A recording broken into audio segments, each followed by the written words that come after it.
ಮಾಯಾ recipes Kannada YouTube ಚಾನಲ್ಗೆ ತಮ್ಮೆಲ್ಲರಿಗೂ ಮತ್ತೊಮ್ಮೆ ಸ್ವಾಗತ.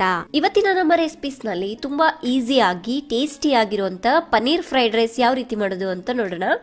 ಇದನ್ನ ನೀವು ಒಂದು 10 ನಿಮಿಷದಲ್ಲೇ ಮಾಡ್ಕೋಬಹುದು. ತುಂಬಾ ಈಸಿ ಆಗಿರುತ್ತೆ, ಹಾಗೆ ತುಂಬಾ ಟೇಸ್ಟಿ ಆಗಿರುತ್ತೆ. ಬನ್ನಿ ಈ ರೆಸಿಪಿನ ಯಾವ ರೀತಿ ಮಾಡೋದು ಅಂತ ನೋಡೋಣ. ಮೊದಲಿಗೆ ಒಂದು ಬೌಲ್ನ ತಗೊಳ್ಳಿ. ಅದರಲ್ಲಿ 1 ಟೀ ಸ್ಪೂನ್ನಷ್ಟು ಟೊಮೆಟೊ ಕೆಚಪ್, 1 ಟೀ ಸ್ಪೂನ್ನಷ್ಟು ರೆಡ್ ಚಿಲ್ಲಿ ಸಾಸ್, 1 ಟೀ ಸ್ಪೂನ್ನಷ್ಟು ಸೋಯಾ ಸಾಸ್, 1 ಟೀ ಸ್ಪೂನ್ನಷ್ಟು ಕಾರ್ನ್ ಫ್ಲವರ್, 1/4 ಟೀ ಸ್ಪೂನ್ನಷ್ಟು ಕಾಳುಮೆಣಸಿನ ಪುಡಿ, 1/4 ಟೀ ಸ್ಪೂನ್ನಷ್ಟು ಉಪ್ಪನ್ನ ಹಾಕಿಬಿಟ್ಟು ಒಂದ್ಸಲ ಚೆನ್ನಾಗಿ ಮಿಕ್ಸ್ ಮಾಡ್ಕೊಳ್ಳಿ.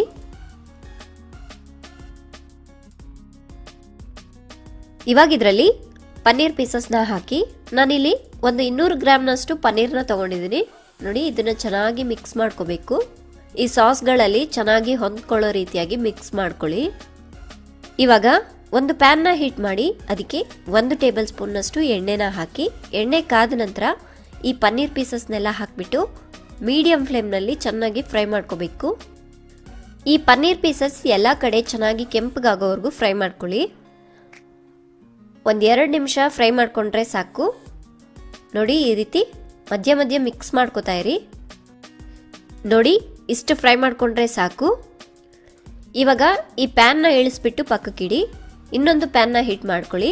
ಅದರಲ್ಲಿ 1 ಟೇಬಲ್ ಸ್ಪೂನ್ನಷ್ಟು ಎಣ್ಣೆನ ಬಿಸಿ ಮಾಡಿ, ಎಣ್ಣೆ ಕಾದ ನಂತರ 1 ಟೇಬಲ್ ಸ್ಪೂನ್ನಷ್ಟು ಬೆಳ್ಳುಳ್ಳಿನ ಈ ರೀತಿ ಸಣ್ಣದಾಗಿ ಕಟ್ ಮಾಡಿಬಿಟ್ಟು ಹಾಕಿ, 1 ಟೇಬಲ್ ಸ್ಪೂನ್ನಷ್ಟು ಹಸಿ ಶುಂಠಿನ ಕಟ್ ಮಾಡಿಬಿಟ್ಟು ಹಾಕಿ. ಇವಾಗ ಇವೆರಡು ಸ್ವಲ್ಪ ಲೈಟಾಗಿ ಫ್ರೈ ಮಾಡ್ಕೊಳ್ಳಿ. ಆ ನಂತರ ಇದರಲ್ಲಿ 1/4 ಕಪ್ನಷ್ಟು ಸಣ್ಣದಾಗಿ ಕಟ್ ಮಾಡಿರೋ ಬೀನ್ಸು, 1/4 ಕಪ್ನಷ್ಟು ಸಣ್ಣದಾಗಿ ಕಟ್ ಮಾಡಿರೋ ಕ್ಯಾರೆಟ್, 1/4 ಕಪ್ನಷ್ಟು ಕಟ್ ಮಾಡಿರೋ ಕ್ಯಾಬೇಜ್ನ ಹಾಕ್ಬಿಟ್ಟು ಚೆನ್ನಾಗಿ ಮಿಕ್ಸ್ ಮಾಡ್ಕೊಳ್ಳಿ. 1-2 ನಿಮಿಷ ಹೈ ಫ್ಲೇಮ್ನಲ್ಲಿ ಚೆನ್ನಾಗಿ ಬೇಯಿಸ್ಕೋಬೇಕು ತರಕಾರಿನ. ಅಂದರೆ ತರಕಾರಿ ಪೂರ್ತಿ ಮೆತ್ತಗಾಗೋವರೆಗೂ ಬೇಯಿಸಬೇಡಿ. ಒಂದು 70% ಅಷ್ಟು ಬೆಂದರೆ ಸಾಕು. ನೋಡಿ, ತರಕಾರಿ ಚೆನ್ನಾಗಿ ಬೆಂದಿದೆ. ಇವಾಗ ಇದರಲ್ಲಿ 1 ಟೀ ಸ್ಪೂನ್ನಷ್ಟು ರೆಡ್ ಚಿಲ್ಲಿ ಸಾಸ್ನ ಹಾಕಿ, 1 ಟೀ ಸ್ಪೂನ್ನಷ್ಟು ಸೋಯಾ ಸಾಸ್ನ ಹಾಕಿಬಿಟ್ಟು ಚೆನ್ನಾಗಿ ಮಿಕ್ಸ್ ಮಾಡ್ಕೊಳ್ಳಿ ಒಂದ್ಸಲ. ಇವಾಗ ಇದರಲ್ಲಿ 2 ಕಪ್ನಷ್ಟು ಬಾಸ್ಮತಿ ರೈಸ್ನ ಹಾಕ್ಕೊಳ್ಳಿ. ರೈಸ್ ಈ ರೀತಿ ಉದುರುದ್ರಾಗಿ ಮಾಡ್ಕೊಳ್ಳಿ, ತುಂಬ ಚೆನ್ನಾಗಿರುತ್ತೆ. ಇವಾಗ ಇದನ್ನ ಒಂದ್ಸಲ ಚೆನ್ನಾಗಿ ಮಿಕ್ಸ್ ಮಾಡ್ಕೊಳ್ಳಿ. ನೀವು ಬಾಸ್ಮತಿ ರೈಸ್ ಅಲ್ಲದೆ ರೆಗ್ಯುಲರ್ ಆಗಿ ಮನೇಲಿ ಯೂಸ್ ಮಾಡ್ತೀವಲ್ಲ, ಆ ರೈಸ್ ಕೂಡ ಹಾಕೋಬಹುದು. ನೀವು ಈ ಪನ್ನೀರ್ ಫ್ರೈಡ್ ರೈಸ್ನ ಉಳಿದಿರೋ ಅನ್ನದಿಂದ ಕೂಡ ಮಾಡ್ಕೋಬಹುದು, ತುಂಬ ಚೆನ್ನಾಗಿರುತ್ತೆ. ನೋಡಿ, ಈ ರೀತಿ ಚೆನ್ನಾಗಿ ಮಿಕ್ಸ್ ಮಾಡ್ಕೊಂಡಾದ್ಮೇಲೆ ಮೊದಲಿಗೆ ಫ್ರೈ ಮಾಡಿ ಇಟ್ಕೊಂಡಿದ್ವಲ್ಲ ಪನ್ನೀರ್ ಪೀಸಸ್, ಅದನ್ನು ಹಾಕ್ಕೊಳ್ಳಿ.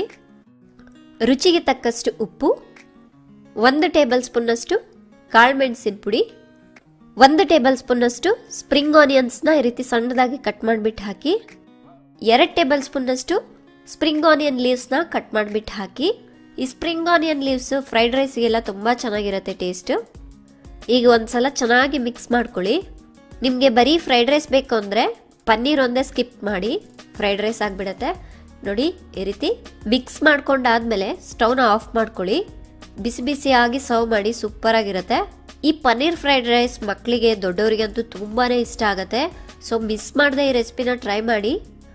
ನೋಡಿದ್ರಲ್ಲ ಫ್ರೆಂಡ್ಸ್, ಮನೇಲೇ ಸುಲಭವಾಗಿ ಪನ್ನೀರ್ ಫ್ರೈಡ್ ರೈಸ್ ಯಾವ ರೀತಿ ಮಾಡೋದು ಅಂತ. ಈ ರೆಸಿಪಿ ಇಷ್ಟ ಆಯ್ತು ಅಂದರೆ ಲೈಕ್ ಬಟನ್ ಕ್ಲಿಕ್ ಮಾಡಿ ಮತ್ತು ಶೇರ್ ಮಾಡಿ.